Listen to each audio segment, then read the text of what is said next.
Hey, what's up, Whipple Brinsey? Thanks for watching Brinsey TV. Today we've got an 18 GT that came in bone stock. We're gonna watch a dyno pull. We installed a Whipple Stage 2 Supercharger. Hey, if you like videos like this, subscribe and notify us up to date.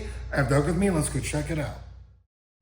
All right, so here's what we have going. As always, open the description. I'm gonna put a link to the parts I'm gonna tell you about so you can click on it, see the price, read a lot more about it. But it came in, it's an automatic, 93 octane, came in stock. We installed the 3-liter Whipple Gen 6 Stage 2 Supercharger kit right out of the box with a Whipple calibration. Of course, it's intercooled to get the 132 throttle body, new air induction system. We are running the 3.875 pull weight. Does come in on the dyno, which you'll see about 12 pounds of boost. Stock exhaust manifolds, stock caps. We did do billet oil pump gears and a rear cylinder head cooling kit. Check out this dyno pull.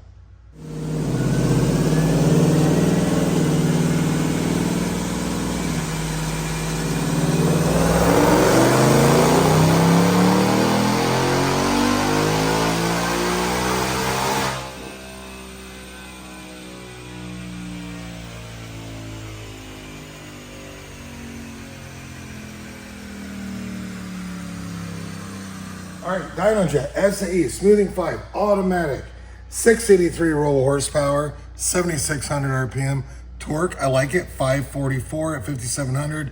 Boost peaks at 12 pounds at 7,900. And torque curve looks good. Power curve looks good. Like I said, this car is an auto, no headers, 93 octane. Check it out. It's red with red interior. Pretty cool setup, but next mods on a car like this, I would say install a set of long tube headers. That would be really cool. Have any questions, leave a comment. Happy to answer. Email quote@brinsby.com. What's something like this cost to get installed? We typically always have Whipples in stock. Thanks for watching.